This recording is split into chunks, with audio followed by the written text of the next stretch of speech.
Hello everyone and welcome to Unconventional GMs, the channel where we play one-shots and extended games in about 2 hours or less with vim, vigour and pace. I'm Gaz, one of your hosts. As well as doing this, I'm one half of What Would the Smart Party Do, the UK's premier RPG podcast, and I'm going to let my players describe themselves in a short while. Today we're playing AGON, John Harper and Sean Nittner game. Pseudo-Greek heroes trying to find their way home. They've been wandering from island to island for many weeks and months now. Surely this next island will be their home and they'll finally reach their goal. Surely there won't be more strife for them to have to defeat and make heroes of themselves. Well, let's see. So let me introduce, first of all, my fellow unconventional GM, Mr. Guy Milner. Hello, yes, I'm Guy Milner of this and the Burn After Running blog, all about one-shots and short form games. And today I'm excited to be playing AGON again. I'm playing Thenis, hot-headed Thenis, son of Ares. You'll see him as a huge, tall, barrel-chested man. He's quite old for a Greek hero, in his sort of mid-30s, I'd say, without irony. And he's unusual for a Greek hero in that he's got a shock of red hair, a big red beard, like the fire of in his heart. He's got a great long spear that he likes to bathe in the blood of his enemies, and obviously carries one of those round Greek shields that probably has a proper name for it. And you can always hear his booming laughter echoing around the ship as it cuts through his voice. His voice volume is used to cutting through the chaos of a battlefield, so he's got no quiet way of speaking to anyone. And so you'll hear him before you see him as he's wandering around the decks of the ship, getting ready for the next adventure. Beautiful stuff. And then we have Tasha. Hi, I'm Tasha. I'm a co-founder of Ukraine and actual play YouTube channel Idea Roll, and I'm excited to be a member of this Greek adventure today. It's my first time playing AGON, and I sure hope for the best for the character. I'm playing Helena, who is a great huntress. She's quick and nimble, and she's tall with long, dark, curly hair, and carries a large bow, which she uses very proficiently. And despite it being a great huntress, she also has a soft spot for little furry animals. So you might notice there is a little cat following her wherever she goes. Beautiful, thank you very much. And then first time on UGMs, we have Olga. Yes, thank you so much for having me. I'm Olga Patijn. I'm a game designer and longtime DM, and I get to play the beautiful Cassander. Cassander is in his early 20s, and he's adored by many people, and that's exactly how he likes it. He does leave a trail of broken hearts and mild cases of arson, but it's never traced back to him. So what can go wrong? He is a honored servant of Athena, and with his sharp tongue and loud voice, he gets himself out of almost any scrap. Beautiful stuff. And with such a good-looking and athletic crew, what could possibly go wrong? So we find ourselves on one of those oared ships. The weather's taken a slight turn for the worst. You think through the mists and fog, you can maybe see the peak of an island, but you're not quite sure as the weather's come in and it's time. The sailors all around you, the crew, are crying out. The gods have forsaken us. Poseidon himself is cursed us. Surely we'll all die. And you decide it must be time to make some sacrifice to the gods in order that you should have your passage eased and be able to make landfall and not die and perish out in the grey slate oceans. So this will be our first test to work out how this works. As one or two of our players have mentioned, this is their first time playing AGON, so if you're working out how it works at home, play along if you've got your books, and if not, well, we'll learn through doing, because that's the way I like to do things on this channel. So first of all, I need to create for you a target number, and you guys are going to describe for me how it is that you provide sacrifice to the gods. There's a little handout sheet for you if you want to check that for things you might do, or if you've got inspiration from movies or anything else, that's fine too. And I'll just find my dice to roll. And it's going to be for this a resolve and spirit test. So the first thing you do is click your domain of resolve and spirit after you've decided what it is. So if you give me a brief description of what happens or what way your sacrifice is. Then we'll roll dice and then we'll describe how it looks. So you only need to give me a little snapshot, first of all, of what you're doing, and then we'll use, say, the big description from when we've all rolled dice and know what happens. So you've got a target number of 6. The first thing you'll do, as I mentioned, is press Resolve and Spirit, because that's going to be the domain for this. It always is. And then you get to add in other things like your epithet if it's appropriate and all the rest of it. But quickly, first of all, shall you lead off, Guy? You played before. What's the theme of your sacrifice to the gods? Yeah, so I will. Thenis wrestles the drum from the huge drum from the guy at the head of the boat who's been using it to keep time in more authentic Greek myth description based on a few films that I've seen. And he starts to like accompany himself as he launches into a huge song of praise to Poseidon and all the other gods that he hopes will echo around the crashing waves. Wonderful. And Tasha, how's Helene performing a ritual or sacrifice? She's standing at the nose of the ship, a tall figure in a white toga, and it seems that there is a little beam of ray of sun tailing her, and she tries to put her hands up to the skies and sun and promises that as soon as we reach the shore safely, I will make a great trophy, hunting trophy, and this will be devoted to Poseidon. Lovely. And how's the beautiful Cassander performing his rites? Cassander says, "For the gods, I will sacrifice my love," and he breaks up with a handsome sailor next to him. Oh, heartbreaking. I'm not sure. I'm going to have to have a contact warning at the start of this video. Very well. So if you can all make a resolve and spirit challenge for me, the target number 6. So the first thing you do is pick that. Then you'll pick an epithet if one is appropriate. You can spend pathos if you want to bring in other domains. So for example, if you are giving a great speech, you might do some oration or something else. You don't have to. You can spend bonds with other people if you suggest how they are helping you. And you can spend other divine favor, but you probably don't want to do that, as what you do right now is trying to gain more divine favor. So you probably want to spend it straight away. So if you assemble your dice pools and all roll together, and then we'll decide who did best. I'm not adding anything to it, but I'm going to think that clear voiced might be relevant here. So I'm going to stick that. Yeah, sounds good. You need to be over the pounding of that drum, I imagine. Yeah.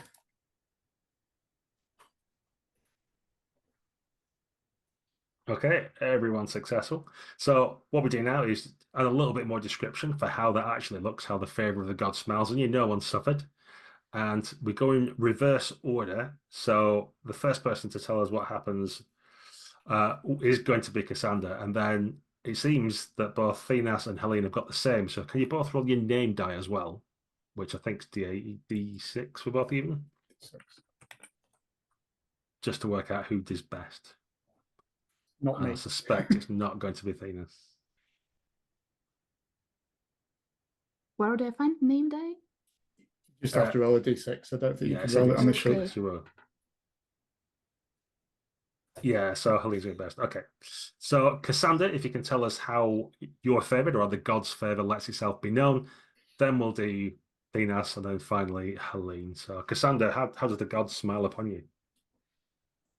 As I grab my rugged sailor's hand and I tell him, "It was wrong of me to take you away from Poseidon's worship, and therefore I must leave you and give you back, and see that you are fully devoted to Poseidon once again. Be free, my love." And as I wipe a tear off his brow, the wind just gets slightly calmer. Sounds beautiful. Yeah, the calm is short-lived, though, as Thenis's hefty pounding of the drum inspires the oarsmen into a frenzy, and they begin furiously. The boat starts to rock from side to side. So while Thenis's song is indeed clear-voiced, it soon gets silenced by a big splash of water coming over the side, and he drops the drum, trying to like style it out that that's his song finished, and passes it back to the regular drummer, who keeps a steadier beat there. And finally, how does the god smile upon Helene? Well, as I said, there was a ray of sunlight in the middle of a storm, and now actually the clouds are moving apart on the sky, and more sun shows us the way, and hopefully we'll be able to find an island or shore soon enough. Wonderful stuff. Right, and when you've done a challenge, everybody who succeeds, well, everybody gets some glory regardless, but everybody succeeds gets more glory. So for those of you who didn't win, you get half the target number, so you get 3 glory each, which you can mark on top of the character sheet. And Helene, you mark 6 because you get the target number's full value for being the best. So you'll notice a row of squares at the top of your character sheet you can tick off with glory. And if you get enough of it in the adventure, your name die will go up and you'll become better at doing things because you're so famous and glorious. Nice. Very good. And you all succeeded. You've all performed some sort of sacrifice. You can pick 2 ticks to put next to gods of your choice, which signify divine favor. So, I don't know, Cassander might pick Poseidon, for example, but you can choose whichever ones you want to. So if you just all add in 2 ticks now of particular gods whose favor you'll have for the upcoming excitement. And then what we need to do before you reach landfall is have a leadership challenge to see who's going to be leader for the next island. And that's because there's been some kind of issue. And so it is that Christoph, the spurned sailor with tears still streaming down his eyes, has been down to gorge himself on some food to have a repast at least. He's normally quite a lean, cobblestone-stomached sailor, but he is partial to sweet fruits and candied things. But he comes rushing back up, the tears quickly drying in the brisk wind, and shouting to the rest of the crew. So they've led us through storms, and all the stores have been waterlogged with salt water. They will taste bitter in our mouths now. All the sweet things are now swimming in brine. How are we to continue with such meager rations? And he starts to whip up the rest of the sailors in a frenzy. If there's one thing your sailors like, it's candied fruits. And now Christoph's telling them about the salty taste that awaits them for the rest of the journey, and it's all your fault for leading them on this horrible expedition. And the crew become surly and mutinous and start to grumble and mumble about you. So you're going to have to win them back over again. Otherwise, you might be going around in circles or even cast overboard. Who knows what? So there's going to be an arts and narration challenge now. And you can each tell me, like, again, if you give me a quick snippet of the thing you're doing, then we'll roll some dice, and then we'll do the proper narration afterwards in order of who did worst to best.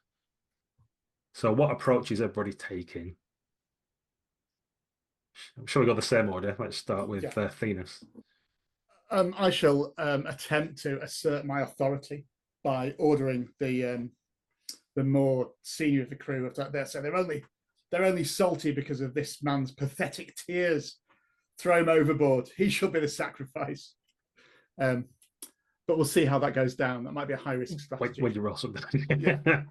Absolutely. And Helene. I would try to shame them, saying that sweet or salty, this is food, and we should be grateful to the gods that we have something to eat while we are on the way to bring more glory to the gods and ourselves. And Cassander. Cassander goes like up to the deck in the spotlight, and he starts singing a song about the sweetness of love and camaraderie. Camaraderie. and how salty things can mix, and like salty caramel.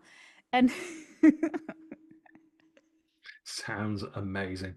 So I need to make for you another strife roll to get your target number. It's going to be arts narration, and again the target number is 6. So if you click on your arts narration domain and then add in an epithet if it's appropriate, and all the other stuff that you get the chance to do. Yeah, I'm going to make a case for my hot-headed here rather than clear-voiced. So, yeah, sounds good to me. I'm not going to just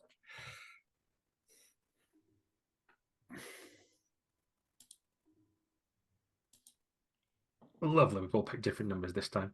So you all prevail. and it's going to be 3 glory for most of you, but Helene's going to get 6 glory, so doing quite well there. I So like if we this go, game so far. yeah, you're loving it, Gun. So if we go in the order of Thenas first, then Cassandra, then Helene, please, on how the speech goes down. Yes, so I issue this order, and the two sort of burly first mates seize him and bring him to the side of the boat. But there's a sort of bit of a shocked silence from the crew, as if they may be cowed, but this hasn't quite been the inspirational talk that they really needed to make them feel like it was all right. And the two mates sort of gingerly wait there, looking, trying to wait for something else to happen so they don't have to throw this crew member overboard, while Thenas is like gesturing at them, saying, "Go on, are you going to disobey me as well?" Cassandra. He walks up and he goes, "Sweet and salty sailors, I will love them all. Let's all work together and we will have a ball." And he is so convinced from himself. And about, I think, a lot of people are a bit, but a lot of people are like, So in the end, people start tapping along and it's... Distracting, certainly. And then finally, how does our heroine Helene win them over? Helene is being practical, so most of the problems are taken care of. People are now more enthused with lovely singing and rhythm, and she will start telling them what to do. Take these crates, bring them back to the upper deck, because then they will be protected from this salt water which disappointed you so much. And you take that barrel, put it over there. And if there's one thing the crew love, it's some boundaries and some discipline. And soon enough, everything's back shipshape. So, Helena, you're going to be the leader for the next island, which means that when it comes down to challenges and things, you get to say what happens. Other people can spend a bond with you if they wish to, like, try and suggest something else and get you to change your mind. But largely speaking, everyone's going to look to you as the most important person. Certainly, the crew are all now tugging their forelocks and doing whatever you ask. And so it is that as the skies start to clear, you see before you an island. There's a pebbly, shaly beach in a wide crescent cove ahead of you. There's forestry to one side, some olive groves and things like that that lead into more dense forests. To the other side, you can see there's a mountainous promontory of rock upon which you imagine was quite a nice looking temple at one point, but it seems half destroyed. And where you would expect white stones, they seem blackened, and the trees around are twisted like skeletons assassinated in some lightning storm long ago. So it is that as you pull up and your boat crunches into the gravelly beach, the groves nearby that you can see, there's a bunch of people around. Seems most of the villagers from the nearby fishing village are kind of around and assembled and seem to be into two kind of groups. And as you leap overboard and crunch down and up to see what's going on, you notice that within the groves themselves, there's a man who looks quite important. He's got nice clothes and a grilled circlet around his head, and he's got a big woodsman's axe in his hands, and he's sort of like hefting it as if he's about to attack some of these olive trees. And out of one of them, you can see a dryad half emerging from the very wood, like pleading to put her hands out towards him to stop him. And there seems to be like two rabble rousers around as well, and one's encouraging him, saying, "Go on, cut it down. That's the only way we'll succeed now. You must do. Cut it all down. We need the wood. We have to build fires and such." And on the other side, there's another guy saying, like, "No, no, no. These have been here for hundreds of years. How could you be so reckless? We must obey the old ways. What on earth are you doing?" So you have an opportunity to interject. What do you wish to do? Are you going to rush forward and wrestle this man that's trying to hack down the other trees? Will you join the side of Pelon the devout and heal to the old ways and get people to calm down and think of the correct way of doing things? Perhaps you'll join in on the side of Callias the convert and agree that the only way forward is to destroy the old ways and embrace the new. Or would you like to do something else entirely? I say we have to interfere. Obviously, there are some ancient trees growing there, and something happened to the temple. These people do not know how to treat gods properly. I'd say we interfere and save the trees and Pleiades. You're wise, Helena. We should not. I think I'm saying it while I'm already trying to jump off the ship, taking off my bow and trying to aim to the man with an axe in his hands. Excellent. And does anybody dissent, or are you all happy to rush forward? I think I'm rushing forward already as these words are in the back of my mind. And so what approach are you taking? Are you immediately springing to violence or to wrestle people to the ground? Are you going to try and use your words? Are you trying to use some cunning trick to calm things down? What's your approach going to be? It feels like it might be immediately to violence. I don't like he's got an axe in his hand and he's trying to chop a physical Dryad's tree restriction. Yeah. Okay, well, you're the leader, Helene, so you get to choose. I choose physical restriction. We do not necessarily want to kill him straightforward, but you know, things happen. He's got an axe. Okay, so we have to be quicker than him. Gotcha. As Thenis's sandals are flapping on the shale as he rushes up the beach, shouting, "Don't kill them!" As often happens when you get to a new island.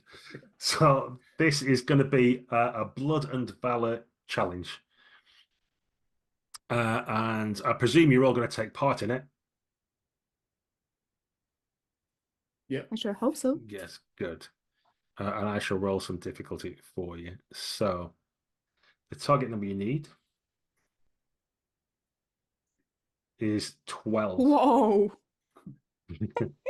Yeah. Now you're on an island. There's an extra strife bonus that I get. So like those sixes, it's there in the past now. Now there's bigger numbers you need to do. So this is where you might want to definitely look at your epithets. Look at maybe spending a bond with someone else to get extra dice. Maybe bring in an extra domain by spending a pathos. And of course, you've always got divine favor. You think the gods help you in some way. So I'll let you all briefly describe what you do and build your pools. Let me start, since I was one of the first to jump off the ship. As I said, that I was already jumping to the shore with pulling my bow out, being hopefully quick and agile, and aiming to the awful person with an axe in his hand. So I would hope to use both epithets. Which are Lily and Great Hunter. Yeah. Yeah, that sounds good to me. Yeah, I'm going to charge up the beach. I'm going to circle round, though, as this arrow is flying down, and attempt to use the slightly less sharp end of my spear to trip the man with the axe, to get him to fall and tumble down onto the beach where we can have a word with him. So spending a pathos to bring in craft and reason. Sounds good to me. Trickery. And using hot-headed as well, I think. Yeah. And I will throw myself in front of the Dryad and loudly say, "No, there has to be better ways. We do not destroy sentient creatures that are blessed by gods." And I stand there unarmed, beautiful, young, and slightly daft.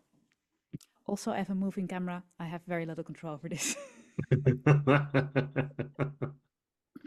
That's fine. The gods interfere in mysterious ways. Yeah.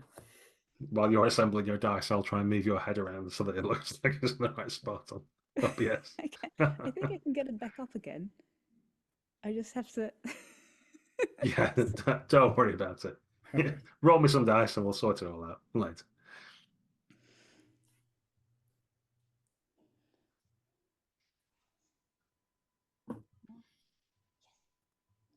Yes. Yeah. I'm chasing you around with the camera now. I need to pay attention to what's happening on the island. Okay, so I need Thenas and Helene to both roll their name die, which is a d6 for each year, because we need to work out who's worst or who's better, depending on how you want to phrase it.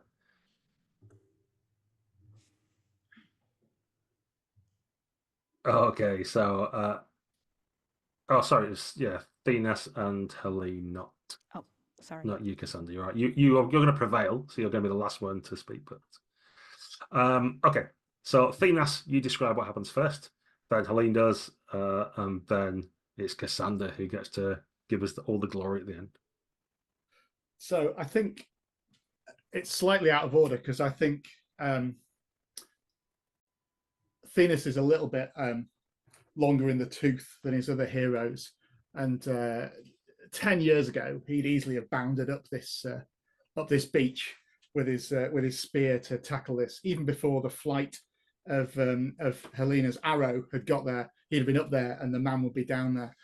But we see him puffing and panting, and he gets there in time to like sweep the legs. But I think by that time, probably what's about to be described has already happened, and he's the last to be there, but still tries to, still cuts an imposing figure as he sweeps around the mountain, but not quite the decisive blow that he hoped for. Fair enough. And Helene.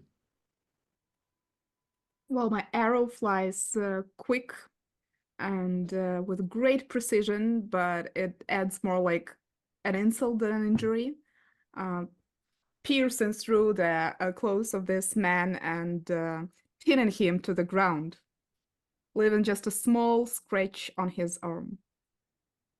Beautiful. And Cassandra, how does it look?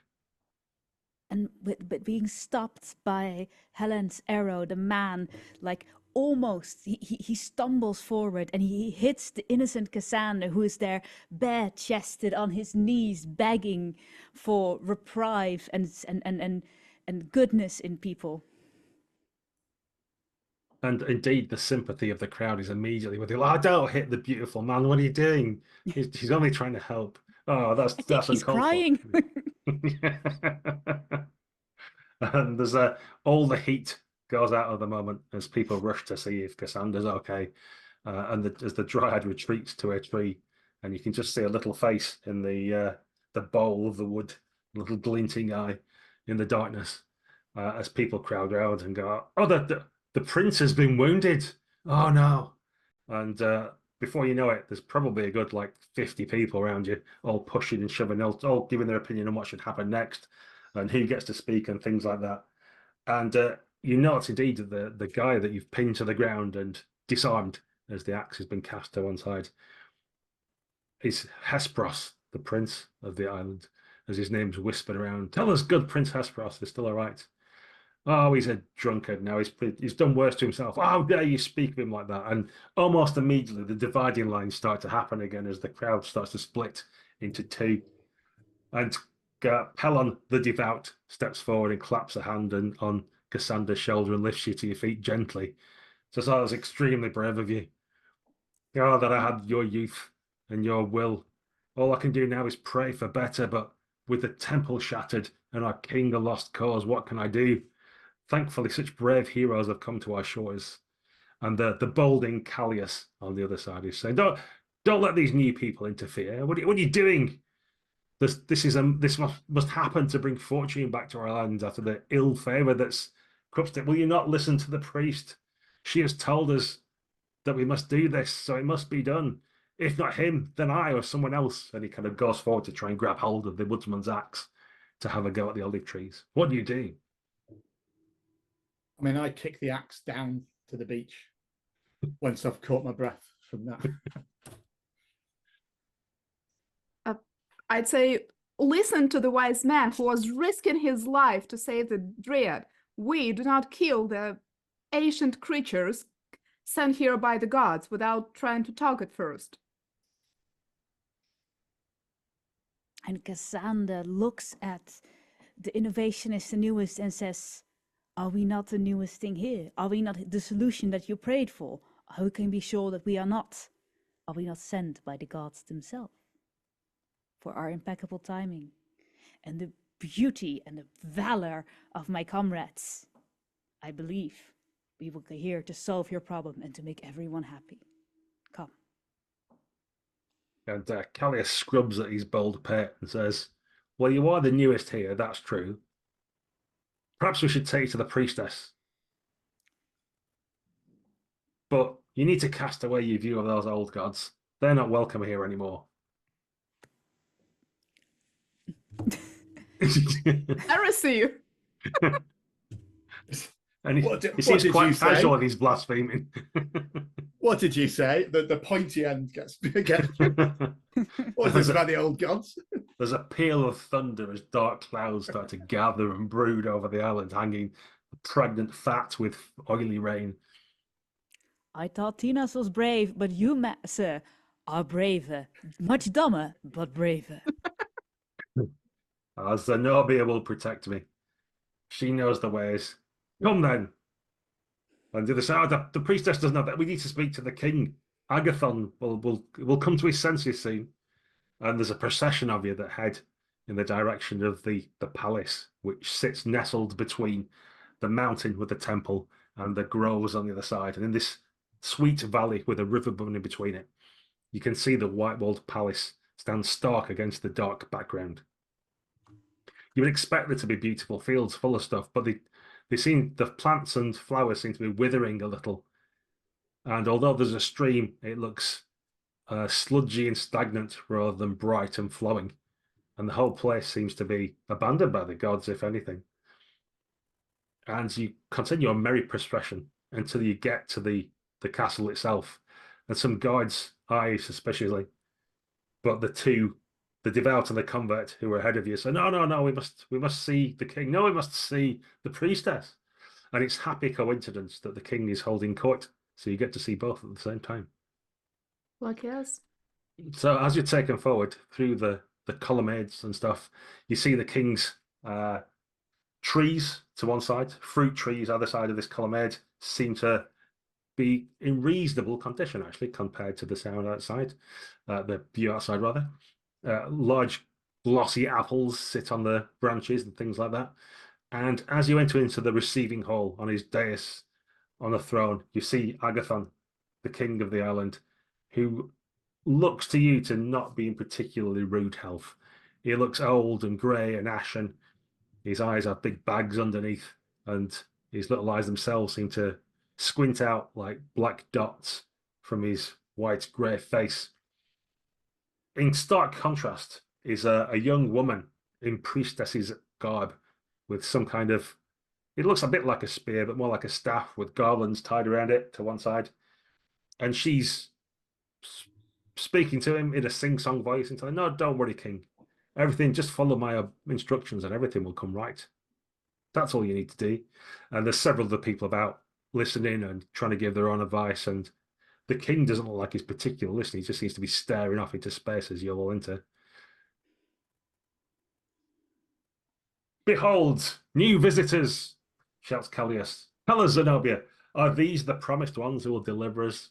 And you said new people. You said they stopped us from destroying the groves, though. So there's something suspicious about them.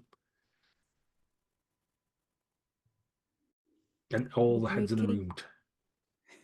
Sorry, do continue. Oh, great king. Thank you for having us at your beautiful island. We heard you were troubled, and we are here to serve you and your people. For we serve the gods as well as men. And pushing past you, the guy with the axe, it turns out he's Hesperos the prince. He forces his way forward and immediately grabs a flagon of wine to start drinking it down, more going down the front than down his throat. Says, my father will not hear you. He should be dead. When there's a slight gasp from some people, but the king doesn't seem to notice or say anything. You may as well talk to the wall as talk to him now. We are doomed. The gods have cursed us and left us. What can we do but listen to Zenobia? She has the way forward. Do tell us more. What kind of curse fell upon you? And Zenobia glides forward as if on casters, doesn't seem to move her feet at all, but gets quite near. So what a beautiful and strong array of heroes we have before us. You are new to the island. Allow me to tell you, the old gods are not here. There are much older ones that look over the island now. They merely demand a simple sacrifice, and soon everything will be put back in order. You don't need to worry about those other gods. They are mere children compared to our ancient ones. honestly, join us. We have some rites to perform later this evening. Perhaps you can indulge us by performing them too. And then we shall go to the olive groves and burn them and kill the foul creatures which hide within, and then everything will be right with the world. Isn't that right, King? And the king kind of like looks around a little bit and then just seems to slump down even further. That's an interesting tale you tell us. However, you do not answer the questions we ask. What kind of curse fell upon you that you have to seek other gods for favor to remove the curse? Oh, the old island gods were here long before those others that have been newly praised. Oh, so Yes, old gods cursed you? Your well, people? they're showing their displeasure for abandoning them. It's about time we got back to their old ways, and then everything will be well. How convenient that when you show up, a king goes silent, a prince is drunk, and new gods are found that were always there. How I lucky for the island, isn't it? incredibly lucky, suspiciously so. And you think your gods have more power than us? Look at Tenas. He is strong and mighty. He can lift more barrels than 10 men.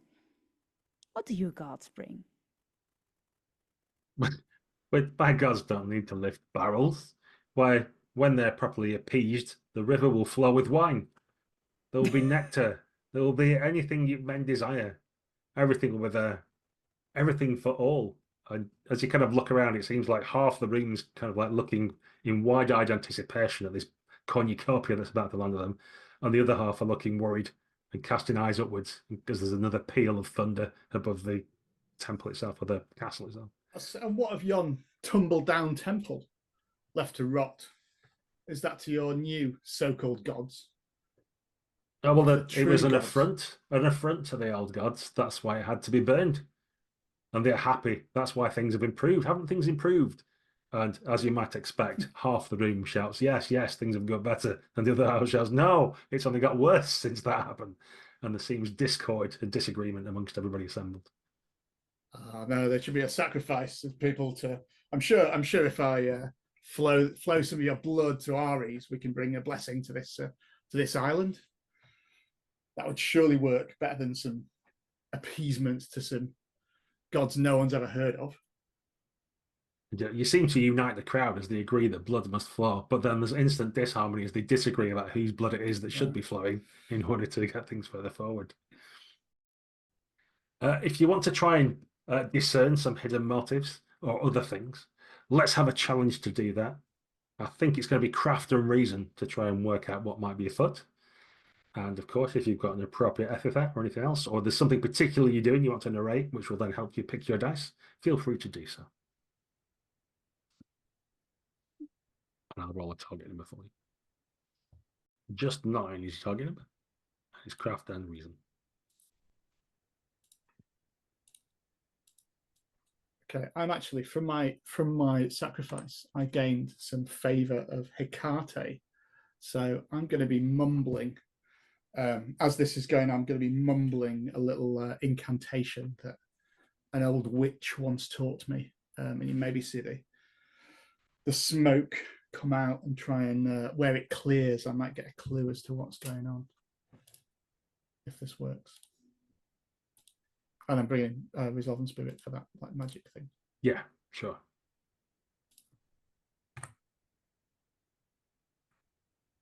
And I believe that what's in it for them? What's in it for the one group? What's in it for the other group? I want to see their differences. They're rich and poor. Is it men and women? Is it craftsmen versus fishermen? I want to discern what unites the group on what front, because they are split about fact. Yeah. And I do this from the purest of my heart to truly understand all people. Sounds good. I'm doing the similar thing. I want to swiftly come closer to the king and stand by his side. I imagine he is on a higher position compared to everyone else. And I want to be seen as someone standing by his right hand and maybe having more authority while doing so. since we were perceived as new people who would come and save them. I want to see from above what has happened and what kind of influence this priestess has on them. Why are they looking up to her instead of and treating new ways? Sounds good. If you want to roll your dice on it, we'll see how all that plays out.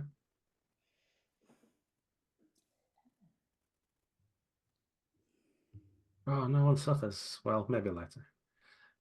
Okay, so we'll get Cassandra to tell us something first, and I'll give you a bit of information. Then Thenas, and then Helene will get the glory again. So the rest of you get 5 glory. Helene's going to get 9 glory. And Cassandra, can you remind me of your approach? Yes, I think I just go around the room and I compliment people and I smile at them and I try to, oh yes, oh so awful what happened, and oh did the Dryads do what? And I kind of just like snake my trying to feel the temperature of people's emotions and try to find a common theme on the disagreeable. Yeah, you get a definite feeling amongst them as you're schmoozing with people that there's everybody just wants things to be better. They're just not quite sure how to do it. They've lost their way. There was another priestess before this who apparently died at the temple as well. And they're like some of them have seen this as a sign that she was destined. The fate was that she should die, and then that's so she did follow the old ways. And others see it as like that's the cause of the problem. So there's some kind of spiritual discord amongst the pair of groups.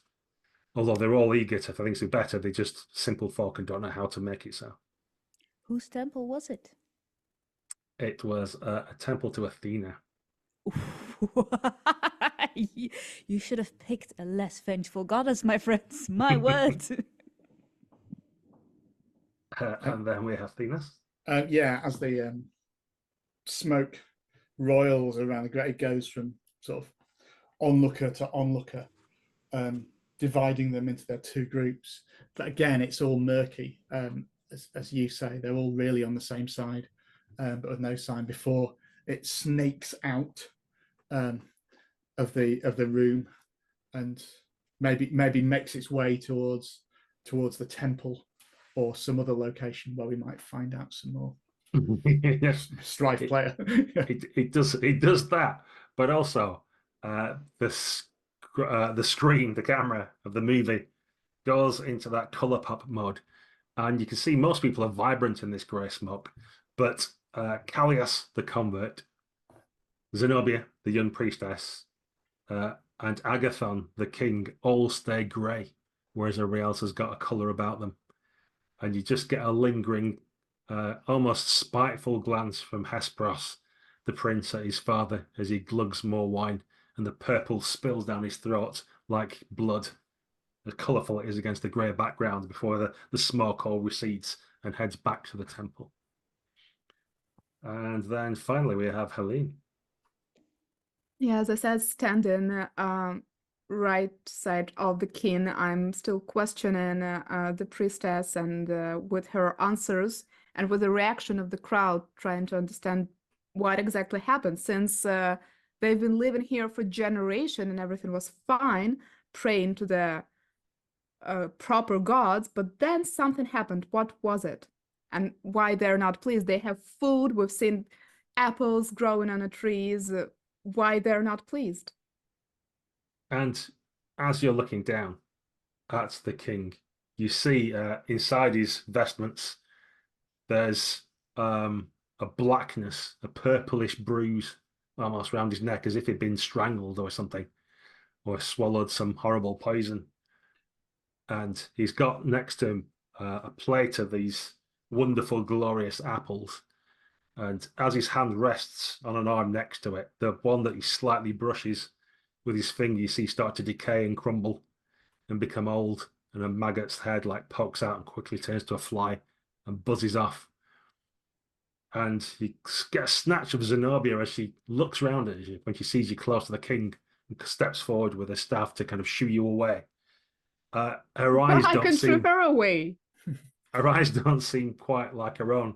It's almost as if the skin like shifts around his skull or something before it settles back in. Maybe it's just a trick of the light or the smoke that came from the magic that was worked otherwise.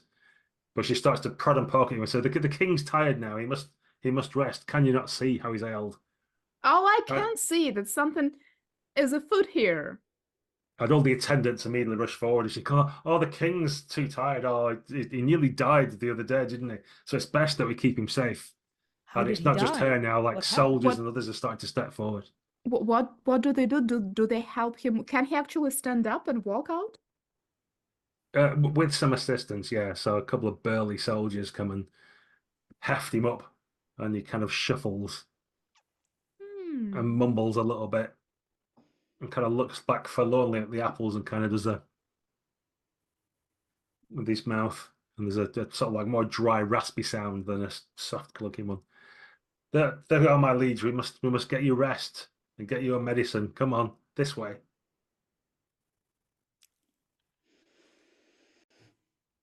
Something is.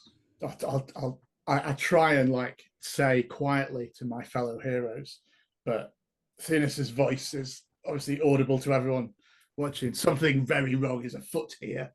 So I try and whisper to you in my booming voice. We'll get no sense out of these people here. Get no sense out of these people here, Helena. Perhaps we should go and explore what's happened to that temple. We definitely have to go and explore. I have a feeling that the king is poisoned already or suffering from a curse, as they said. He's not looking well. I dare say the source of that curse is everything within this room. Everything he touches turns to ashes. It is like a weird Midas curse reversed.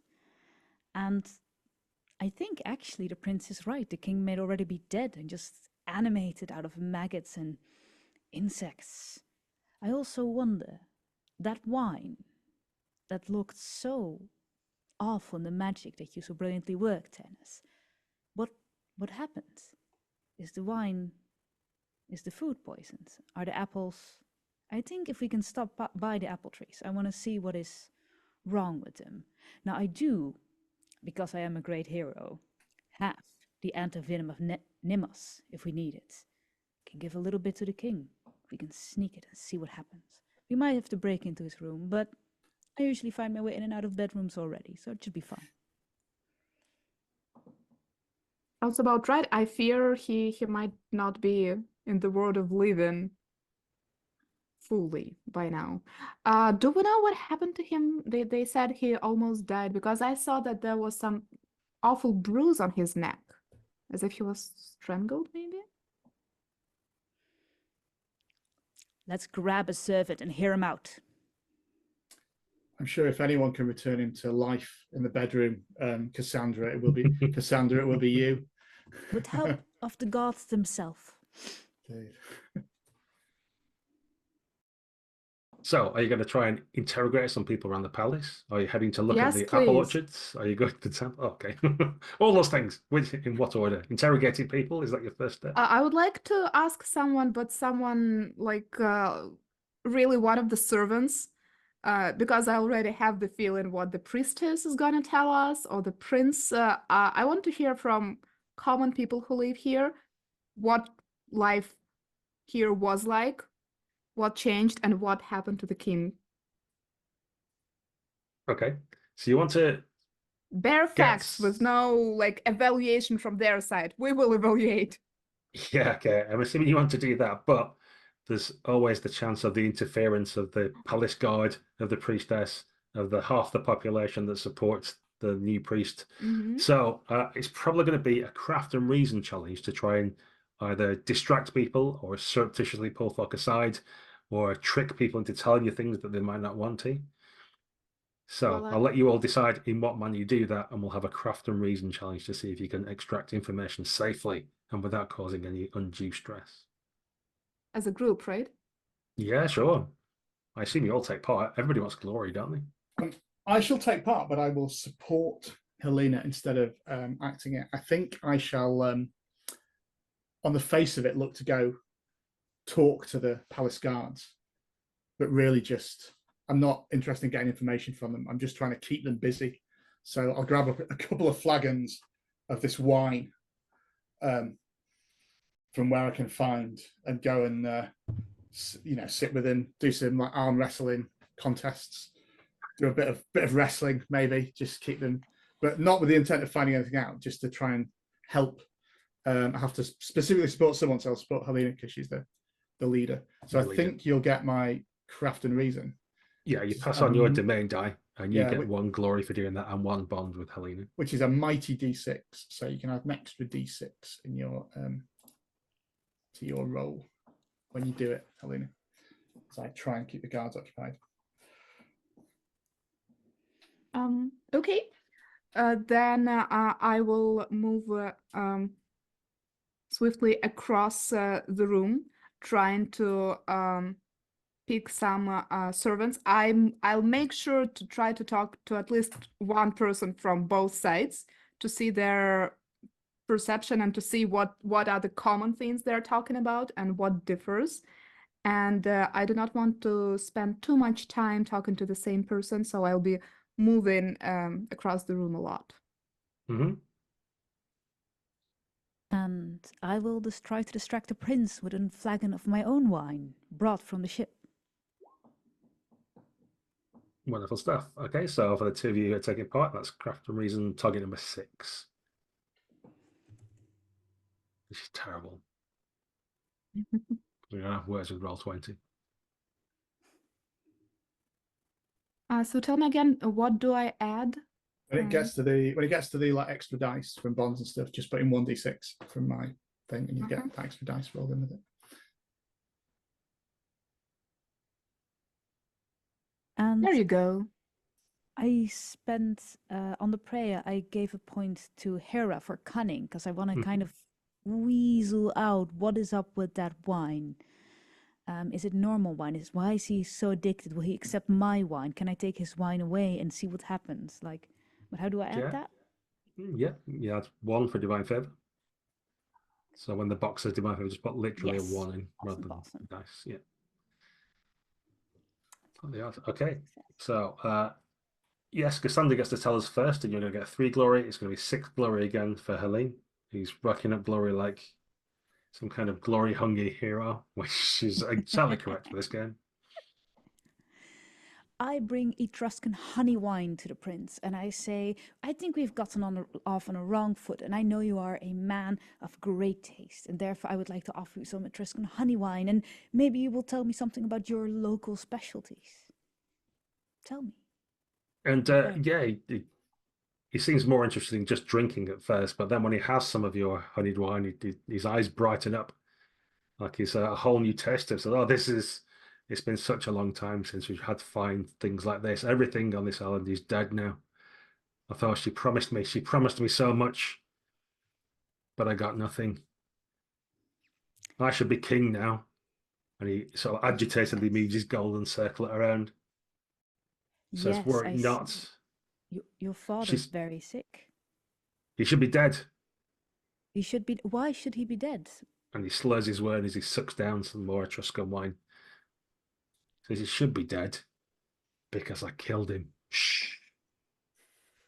But he won't die, will he? He won't die. But she says, if I get rid of the groves and we go to the old waves, then he'll die as it should be. Then the gates will be open again to the Underworld, and everything will be fine. Then I'll be king, and the land will be bounteous, and everybody will think I did it and bring things back for me and worship me, and I'll be a hero. And then, and he kind of like looks at you through his misty eyes and goes, wait a minute, I don't know you. And I drink through your future. Yes, to my future. And he grins broadly with his wine-stained teeth. And Cassandra smiles as well with his eyes glistening in the firelight. Beautiful. And then Helena. You're chatting this way and that. Mm-hmm. And at one point, Callias, the convert, sees what you're doing and pronounces loudly that it's his time to go now. He says, I see there's nothing can be done here. You've won over the new heroes. I'm tired and wish to retire.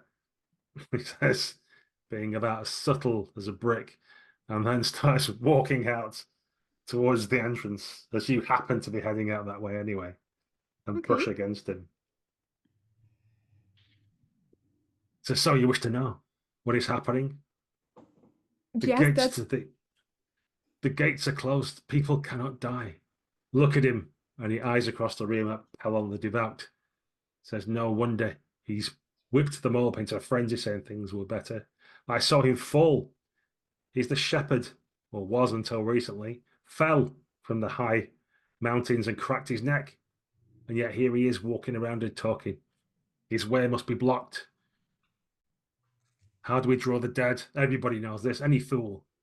And you research your memory and think, of course, if we just take a ewe and a ram to the well or somewhere like that and slit their throats, then the dead will be come around to sup of the blood. That's how you summon the dead in the underworld.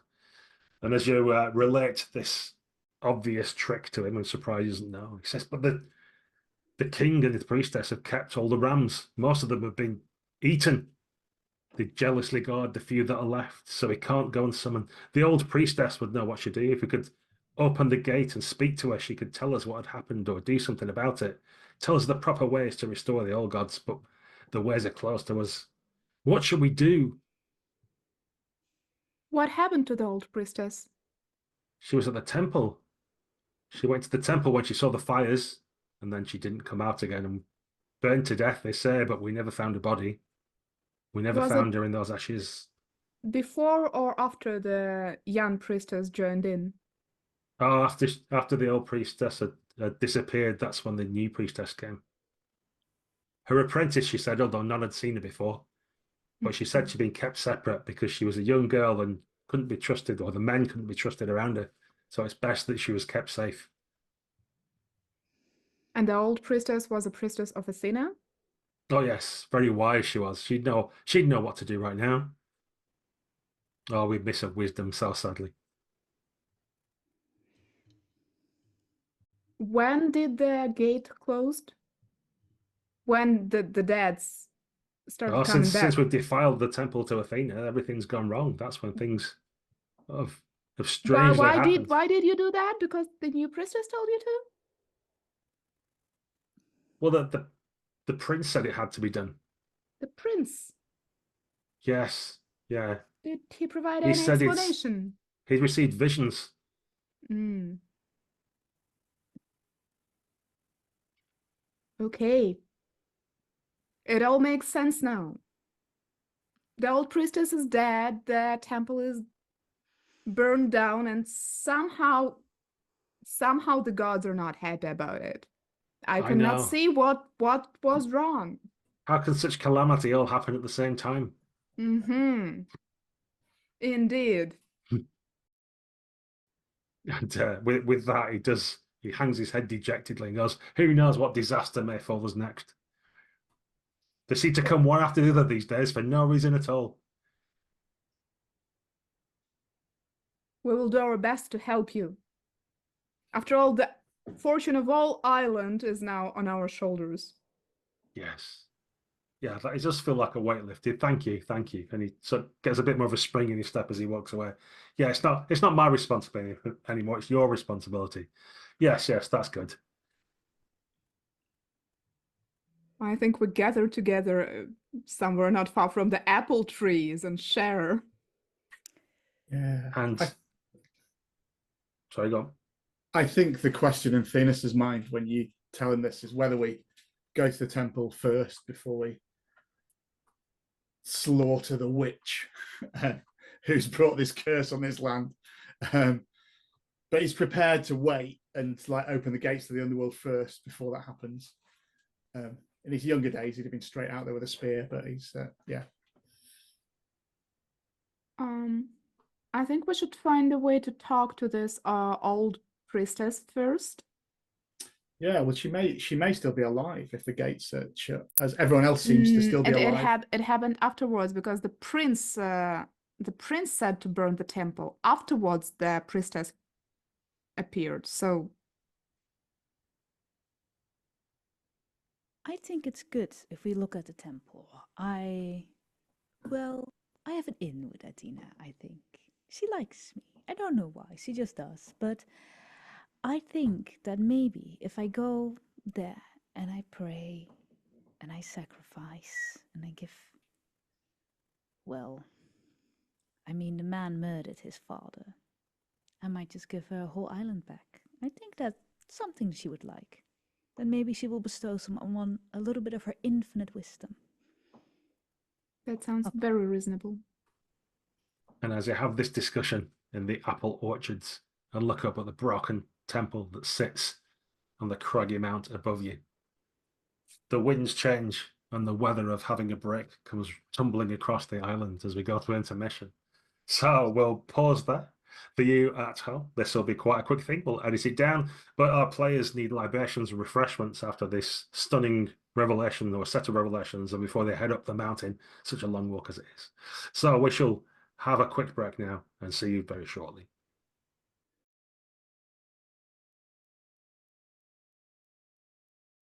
And welcome back to AGON. It's been a few seconds for you, but through the mists of time, our players have started. Well, our players have started nothing. Our characters have started their journey up the mountainside to the shattered remains of Athena's temple. As you wend your way up there, you get a sense of foreboding, of doom. The heath and gorse around the hillside are blackened and sickened. And as you get to the temple itself, there's broken rocks. And it seems almost like there's a black oily substance on the stones, even not just that they're ashen from fire, but the very rock itself seems sick. And as you start to push your way through and see the dust kicked up from your feet and ashes, you see there's a woman to one side near an old well who's looking forlornly, and she wears a gold circlet similar to the one that the prince wore, marking her out as a princess. And you'll have heard from your conversations that there was indeed a princess called Xanthi, although she wasn't available to you in the castle and the palace. And now it seems obvious why, for she's up here weeping, and her soot-stained face has got white tracks in it where the tears have run down.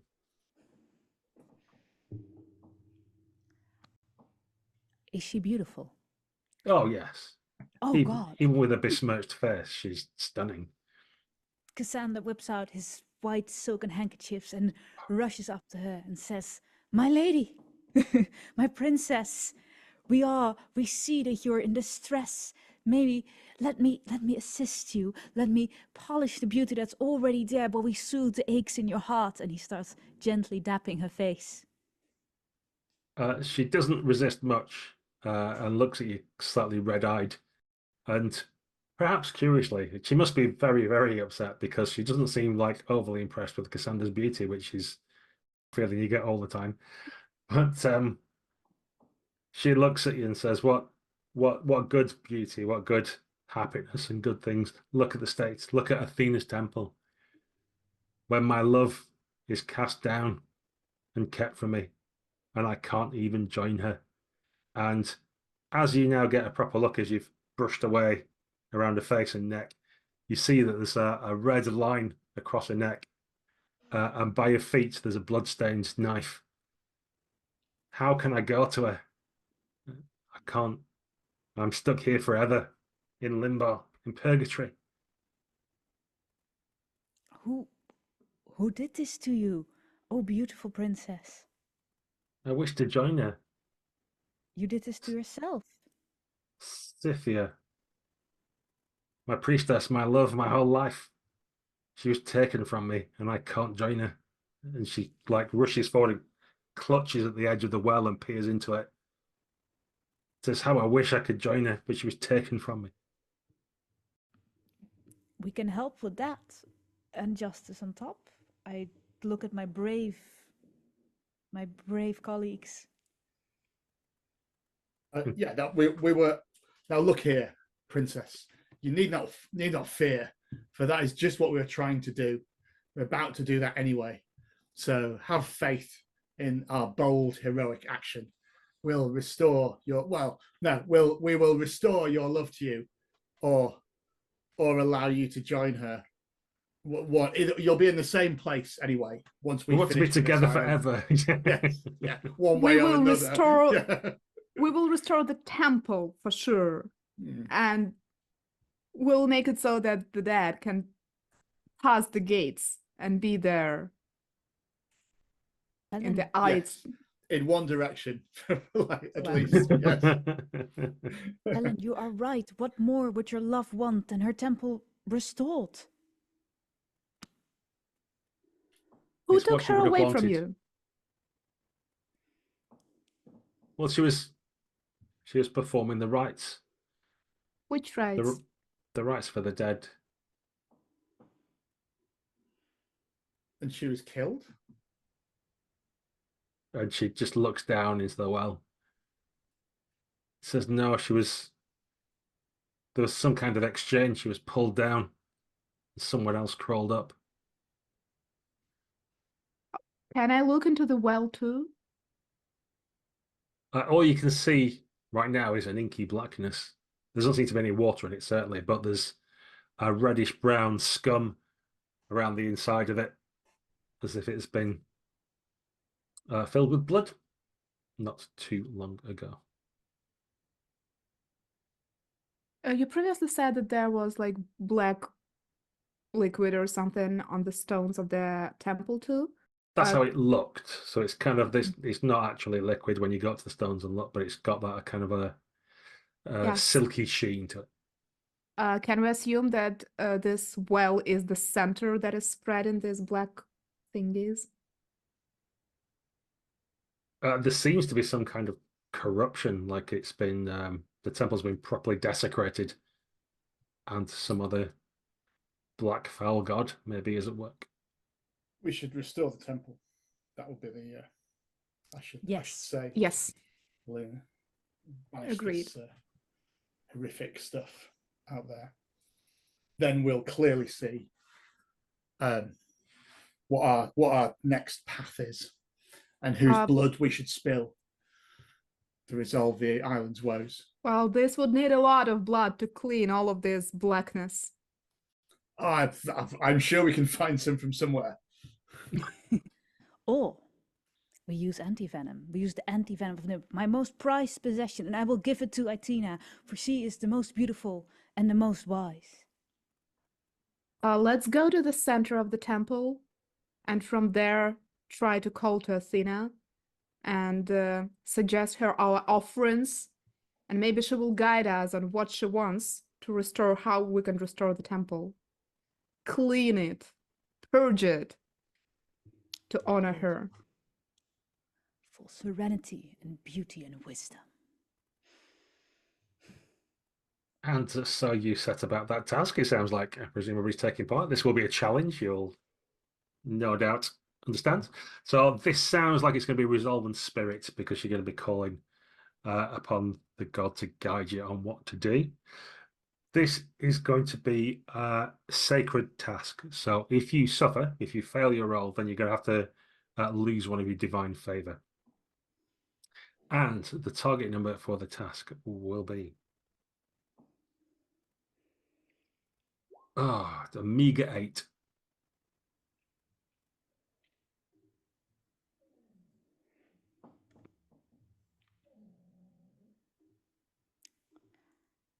Right. I will, as well as calling on Athena, I will also offer up the blood of her many enemies that I'm going to kill in her honor once she tells me to.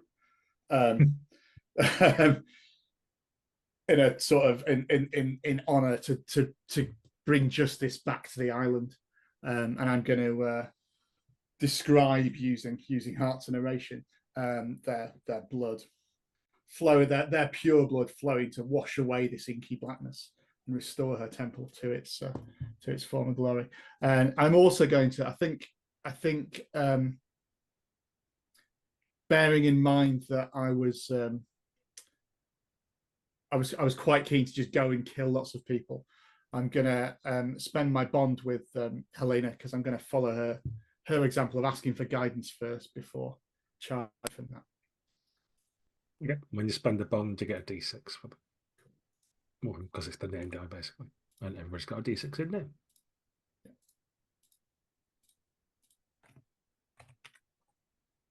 Cassandra walks through the temple, spreading the anti-venom and promising intense, like, I will give you back your island, revenge on your enemies, and they will see that your wisdom was always right. He feeds into her core values, and he means it.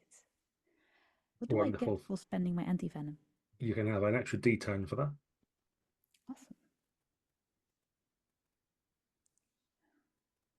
Then I need to restart the whole roll.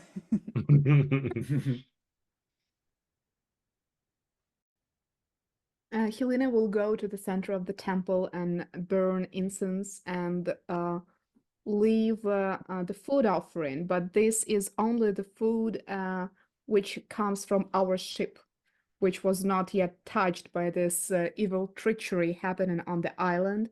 And she will talk to the Athena, saying that we were sent here by the fates themselves to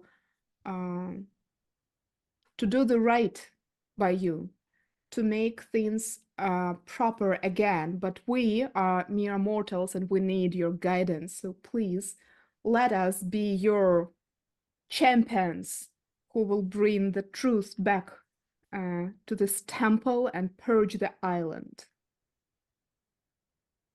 Sounds good. Have you got the dice to back it up? It sounds good. Do you have the dice to back that up? I was hoping to add arts and narration. Yeah, if you spend a pathos, you can add arts and narration. Yep. Oh no. You suffer. Wonderful. So you have to lose maybe divine favor as well because it was a sacred task. I'll let you pick. You're going to earn 1 glory is the good news, but you're going to have to tell us how things start to go wrong. Then Thenas gets to say how he's turned stuff around. You're going to get 4 glory. And then Cassandra's going to describe how the ritual actually works, and you're going to get 8 glory. So let's start with Helene then. How do things look like they're going to go from bad to worse? Well, I think that all of the offerings I brought immediately turned to ashes, and the smoke from the incenses forms a black cloud. And clearly, I understand that Athena is not happy with us trying to get rich of her from this the sacred place, and she seems that she does not want to talk to us. Yeah, maybe it's the salty food that you brought, which is distasteful to me. Who knows? And how does our brave-hearted hero turn things around a little? Yeah, so as a follower, as a son of Ares, I'm never really feeling that comfortable in a Temple of Athena. But the one sort of moment where our philosophies meet is in the need for justice and vengeance, when Ares happens to be on the right side of that. And so I think we see the sunlight just as he's describing this bloody battle. The sunlight just begins to light in the windows and not windows, through the columns of the temple, and light up, and maybe the blackness is slightly lifted by it. Maybe a rat like runs across and he skewers it with his spear in an impromptu sacrifice. Nice. And Cassandra, bring us home. And as Tinas like drives out the rats and calls up the sun, Cassandra bows and orates a beautiful epos of how he will get her island back, how they will see reason, how they will see that she is the true goddess who protected them all along, and she will Cassas will bring down the witch and sacrifice her on the temple for Athena. And strong winds blow rightfully across. Yeah, you're blessed by the strong winds that blow away the blackened ash and destruction that was before, revealing once again the white stones as Cassandra dances in the middle. And with anti-venom, like I'm spreading it around, Yeah, like Watch out for the rat. Accidentally squish a few rats. Oh, Yeah. oh, impromptu sacrifices. Yeah. You cleanse the walls with your antivenom from Nemos, and the winds blow away the dust and ash. And once again, it looks somewhat like a temple of Athena, although, of course, it will take some time to craft the stones and put them in the place, as you would hope. That's for the villagers and the islanders to do at some point in the future. For now, though, it seems a perfectly good shrine to Athena. And Cassandra, you can have a bond with Athena, which you can spend for a D12 at some point in the future. And I should have mentioned to you as well, Helene, I forgot at the start, as well as getting you divine favors, because you won the sacrifice, so to speak, you got a bond with the god as well of your choice. So you can mark that now. I'm sure you wouldn't have spent it on any trivial things before now anyway, so it doesn't matter that I've explained it later on. Okay. Okay, so the Princess Xanthe is looking up in awe at you all, especially Cassandra, as some of the antivenom like splashes across her, and what was the red line across her neck seems to melt away, almost as if it was just a coloured mark or something. And now she's got a alabaster skin, is returned white and flawless as the marble that surrounds you. I am your humble servant, and we will once again make you ruler of this island. And we will kill your brother for you, and bring him to justice for Hades. And maybe lay my father to rest, she says somewhat uncertainly. Yes, that will happen too. But how will this happen? What will you do now? How can you change things? What action will you take? Cassandra whips out a torch.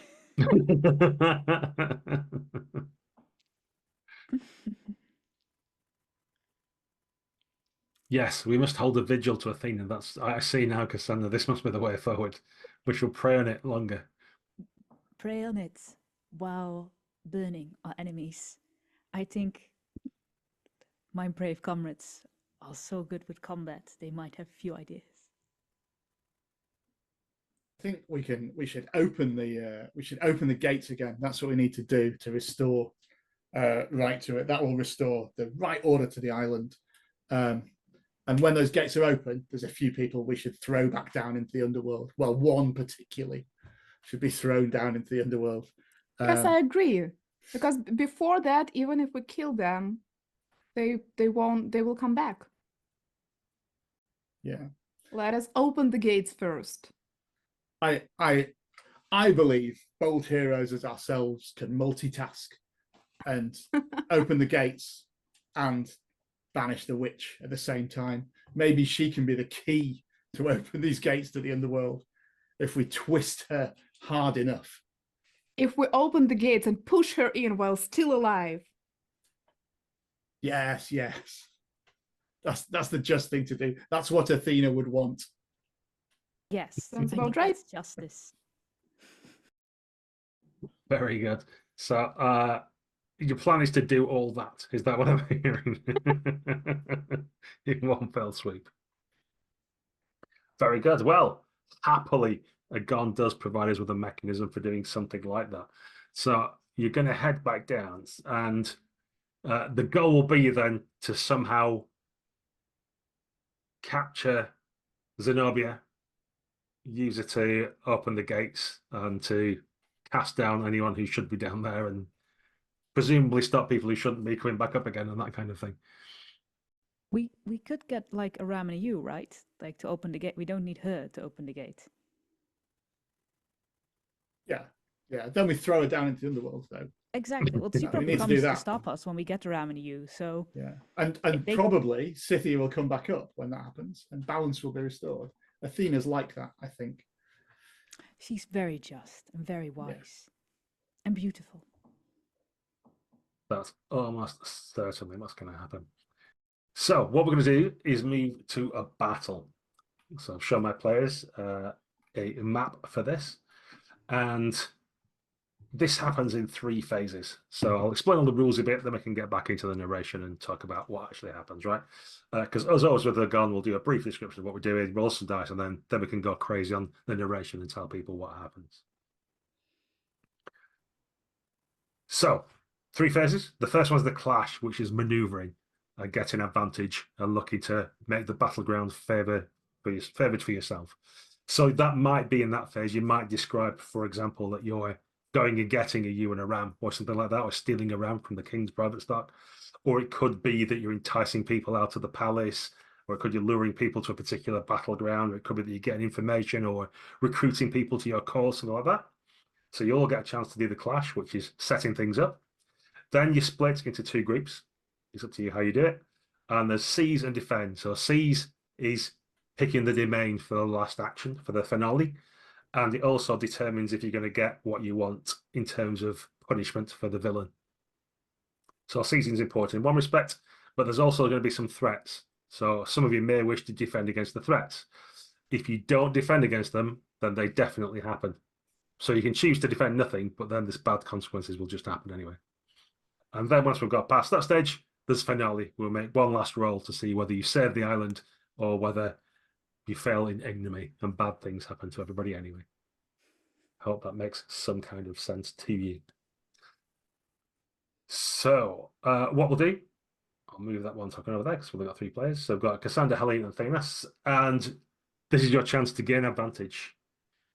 So who is doing what? If you want to briefly describe what approach you're taking to make things favorable for this unsealing of the underworld and casting villains down into it.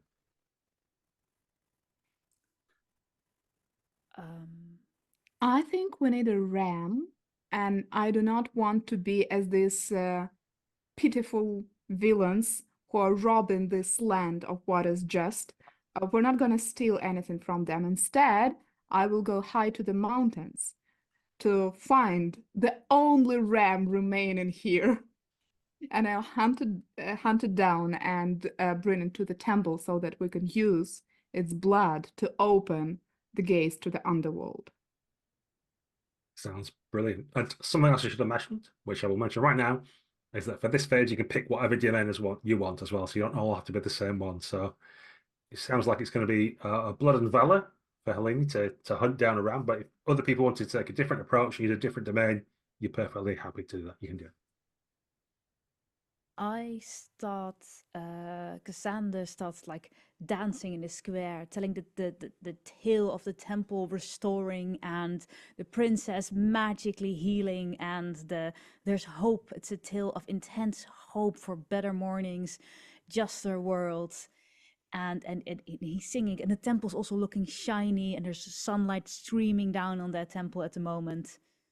So he tries to stoke the people to be on our side. Beautiful. That sounds like an arts narration task. The camera pans down a sort of change of shifts of the palace guard, where a new sort of squad of 4 palace guards are going into the center to guard Zenobia and the king. And we just see one of the guards is in slightly ill-fitting armor, and you can see the red beard just poking out from beneath the helmet. As Themis attempts with his new guard friends, has managed to disguise himself to get close to the new a head taller than all the rest of the guards. yeah. Red hair poking out all around the sides. Yeah. Amazing stuff. Right. So I'm going to say for all of you, this is going to be a perilous challenge. So if you fail, if you suffer, then you're going to have to mark an extra point of pathos. And I will roll a target number for you now. And it is any domain. The target number is 9. Very well. Okay, I'm bringing in the arts narration as that's how I talk more into getting the thing. I'm assuming it's craft and reason to disguise yourself. But... Yeah, sounds good.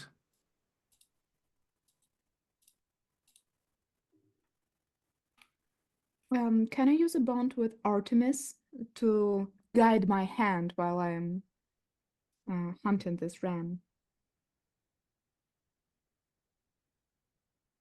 Sounds good.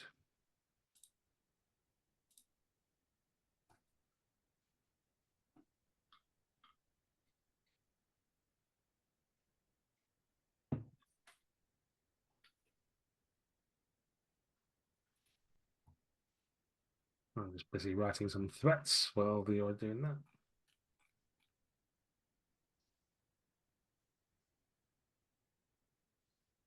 Lovely. So we've got, blimey, there's some big rolls going on there. So we'll get Helene to describe the capture of the ram, sorry, first. Then Thenas can tell us what happens with the guard units, and then we'll let Cassander tell us the glory of his storytelling and the adoration of the crowds. So let's start with Helene, please. You're going to get, you and Thenas will get 5 glory and 9 glory for Cassander. I'm going to the mountains to search for the ram, and while I track it, I'll also make a note that this is a very rare species with beautiful fur, and I will do my best with guidance from Artemis to actually capture it alive and bring it down to the temple, so that not a single drop of its sacred blood is lost in vain. And you do so with the god's help. Despite the horrible mountainous terrain, you will leap like a mountain goat yourself to capture it and bring it back bleating over your shoulders. Yes, we see the guard patrol. Well, 3 of them stood like to attention in this like central chamber, while another, the taller one, looking uncomfortable, pacing, hand going to his spear every so often, not really able to cope with holding his fire until the opportune moment, pacing the floor, waiting to pounce. But it looks to all moments as if he might just break and leap on her and like drag her out of the palace bodily. But he knows he must wait until we've got the ram and the sacrifice has been done. Excellent. And there is some conversation amongst the councillors going, "Oh, don't worry, priestess. See how your guards pace with agitation at the interlopers, eager to go and throw them off the island. You should send them now. Send the whole palace guard to be done with them." And everybody mistakes your agitation for being on their side rather than against. Yeah. And Cassander. Yes, Cassander traipses through the streets singing with a lute, and he has a catching. He's ciao bella, ciao bella, ciao ciao ciao. And as he goes, he sings and he tells them, if we bring you, the gods will provide us with a ram, and thus we will bless and revive the order of life and death. And as he sings, like someone in a shed had a little ewe left, and she's beautiful and pristine, and she was a guarded treasure of that family, but they give it for the betterment of the island, from the pureness of their heart. And thus we have a whole procession to the temple with music and people and love and a hope. Yeah, a beautiful scene. And it's almost like the old days when everything was good and well with the island and people have expectations that will be returned, listening to your beautiful words and songs about it. And so you also get, Cassander, a D10 advantage die to use in one of the next 2 bits. So either the next phase, where it's defend, or in the finale, you can pick which one you use it in. And we move indeed to that seize and defend phase. So I'll tell you what the threats are, then you can decide if you want to defend against them or not. The first one is that in the upcoming struggles, Princess Xanthi, the newly restored one, will be murdered by her brother in the fighting and struggle, unless someone defends against that. And the other one is that in the upheaval of the island, if no one stops it, the Dryad and her olive groves will be burned to ashes. So who wishes to seize and try and get in the battleground, and who wishes to defend against one of the threats? I wish to defend against Princess Xanthi being murdered by her brother. The best defense is a good offense. So I'm going to defend against that by murdering her brother, hopefully. That'll do it. Yeah, that's my plan.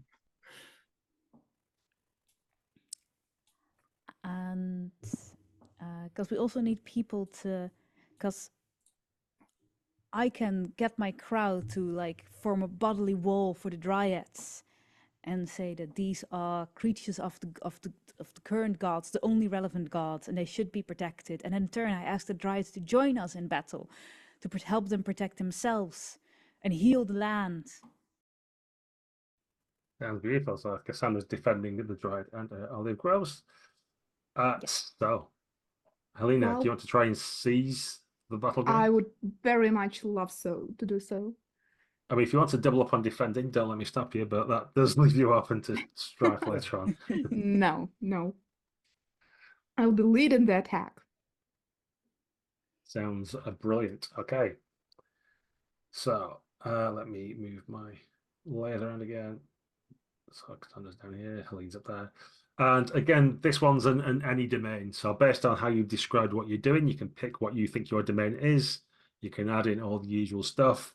The only difference is if you're going to use a bond with someone, it has to be someone in your arena. So Thenis and Cassandra could spend bonds with each other, but Helene couldn't because she's off doing her own thing. But you could spend the bond that you've got with the god, for example, if you wanted to. So Of course, I want to. this challenge is going to be both perilous and sacred. So if you suffer, then you will have to cross off both a point of pathos and a divine favor.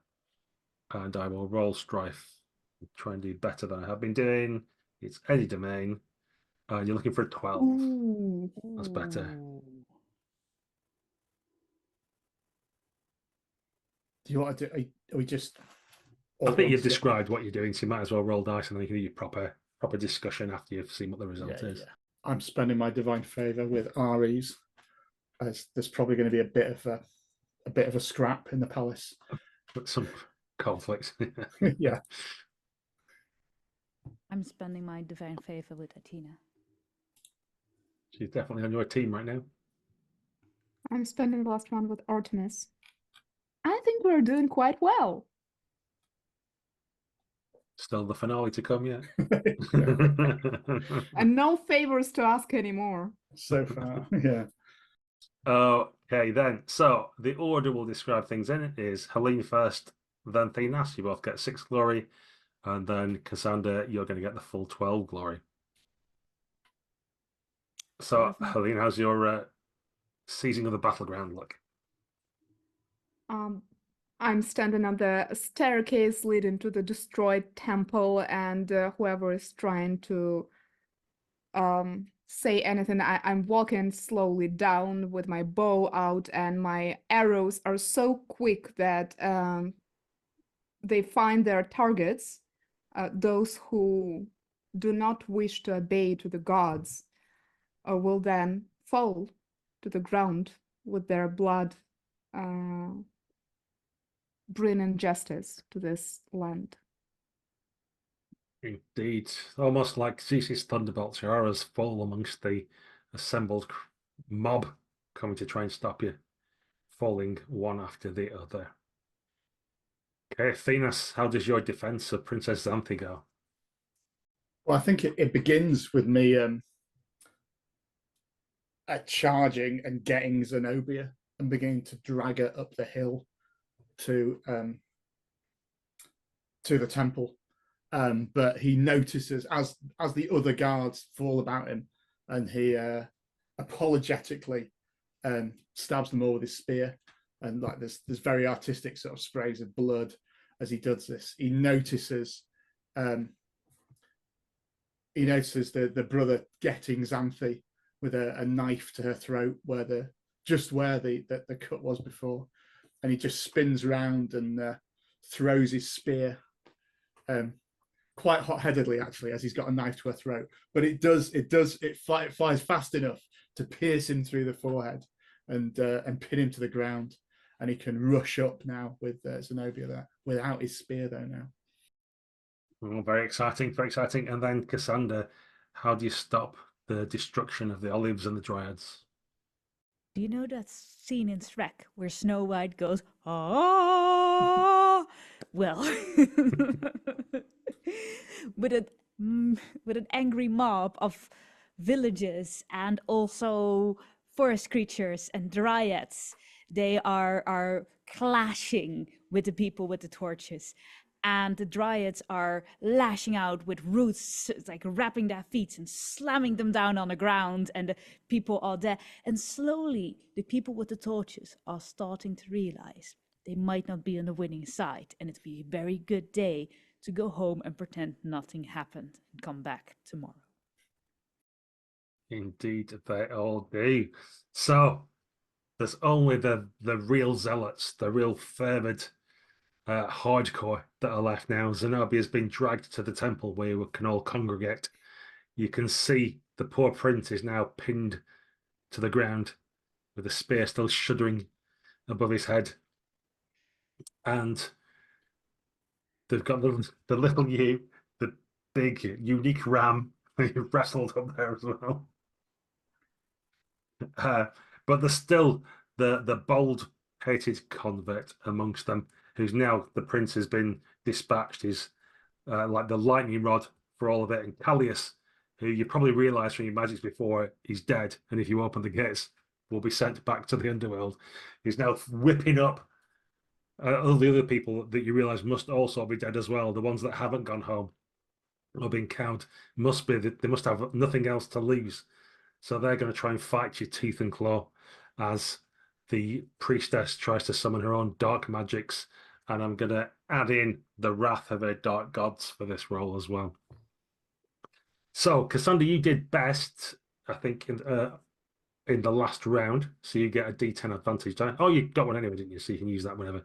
So you could use that now if you wish. And if you don't, you'll lose it. So I would use it now if I was you. And because you did best, you get to pick the domain. So it's up to you whether how this all finishes. Is it a war of words? Is it blood and swords? Is it the use of magic and spirit and resolve? Is it some crafty tricks? You tell us what the method is, or you can discuss with your fellows and help the leader decide what's the approach you're going to take to win. I think I would think Resolve and Spirit would be the most fitting, but it's my D6 domain, and I know it's someone else else's D6 domain. But it's also metagaming. I mean, the difference to me is whether I spend a pathos to bring in Blood and Valor or whether I roll Blood and Valor, because I think I got. As long as you've all got pathos left, you can bring in whatever you want, frankly. So.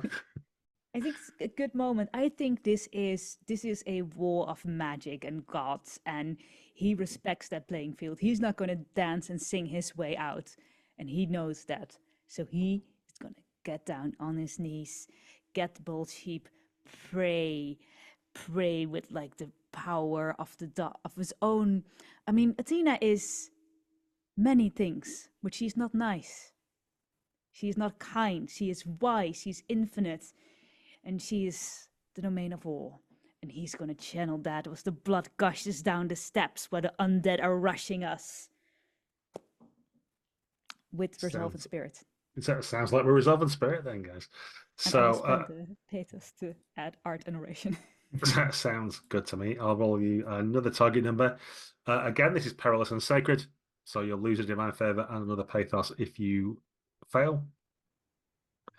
I'm going to add in my wrath die from the old gods, which may or may not change things. Let's have a look. Resolve Spirit. Oh, old gods, you are weak. We told you. We told you. So we've been saying the whole island. These old gods are rubbish. Turns out they are. Yeah. Still, you never know with dice rolls. Somebody may suffer. I'm taking on the army, obviously, as they come to be tooth and claw, I think I find that my fists and the dagger that I carry are no good against the undead. However, as they fight tooth and claw, I pull out the fang of the carted sea monster and use that as a weapon to cut them. With a D10 of anybody's money, that. Lovely. I'm also going to offer up a prayer and have the bond of my father Ares with me as well.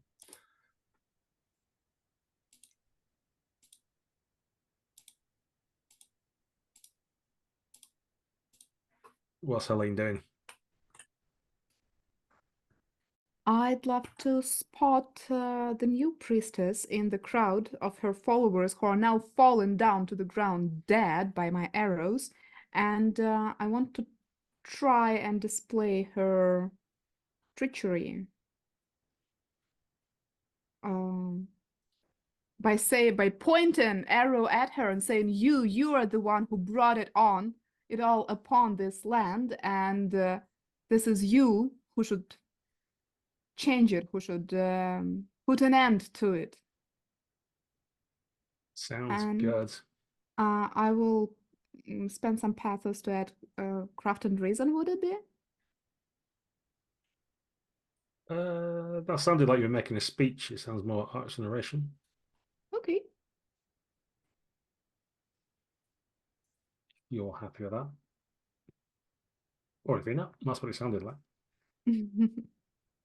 Some huge numbers. Oh.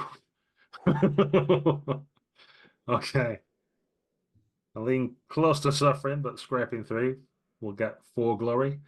Then Cassandra will get 4 glory as well. And then finally, the hot-headed Thenas will get the full 8 glory and can tell us how everything ends up. So, Helene, how does your section of the battle play out? Well, clearly there is no one left to defend this evil, treacherous woman, because I slayed all of her defenders, and I'm dragging her to the temple, to the center of destroyed temple, hoping that soon the gates will open and she will get to face what she's done. Beautiful. Cassandra.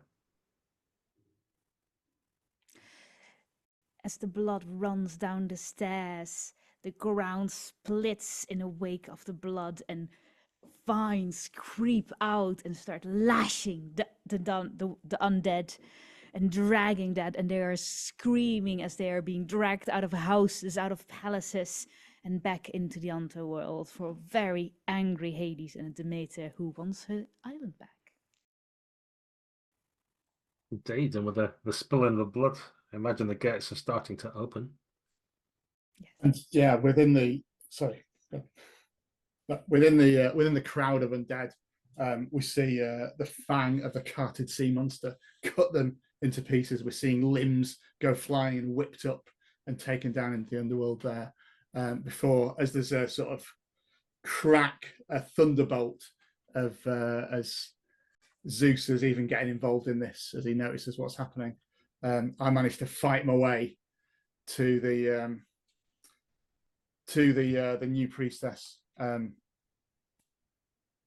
Zenobia, and just lift her up and throw her bodily as she flies through the air into the underworld and gets dragged down into there with this peal of thunder.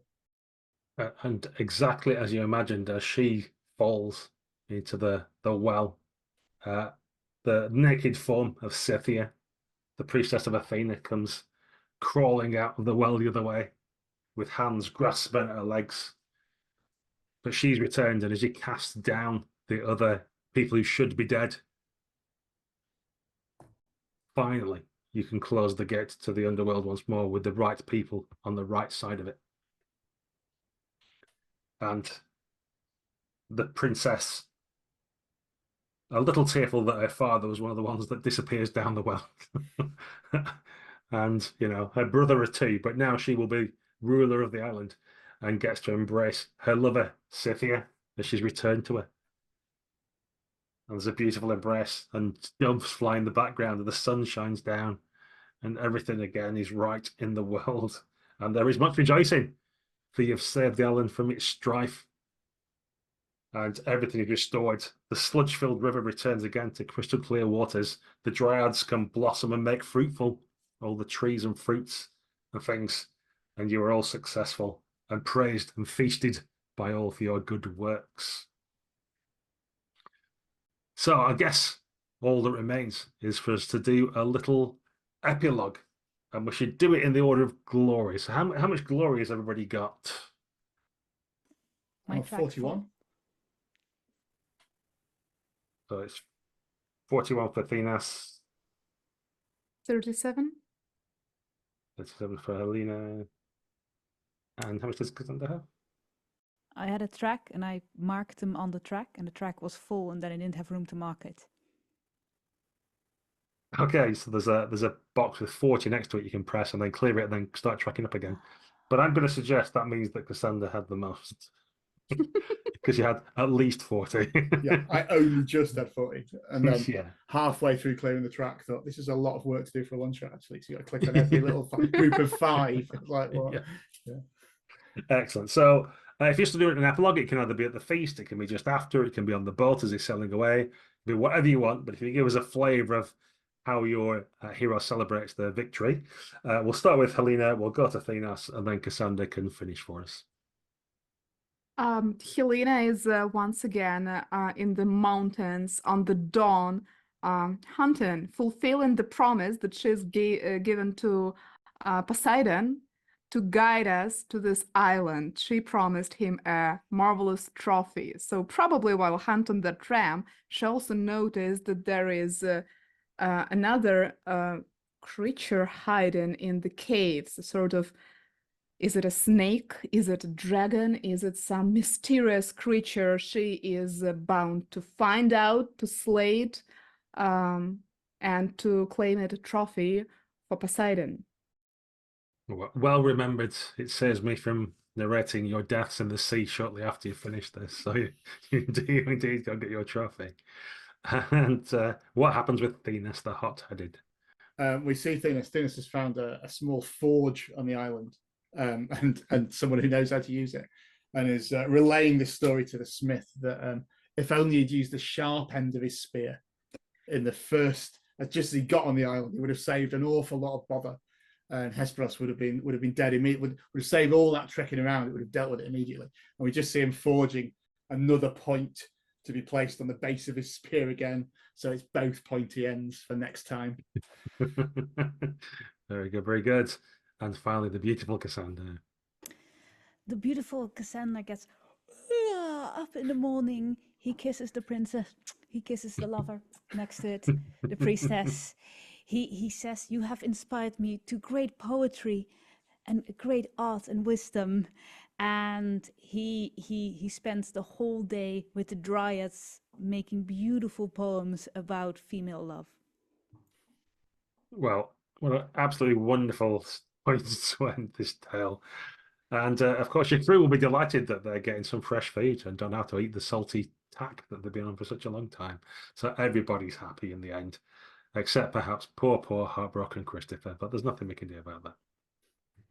And so we come to the end of our session. Thank you very much, everybody, for playing. Thank you at home for watching. If you enjoyed what you saw, please do like, subscribe, ring that bell, comment down below. Tell us what you thought of it. What Greek myths would you like to see enacted? Or perhaps what other pantheon, something from the Norse mythology, perhaps, or Indian gods, or something completely different. Do let us know what you'd like to see, and maybe we'll make it happen for you. Until next time, dear listeners, bye-bye.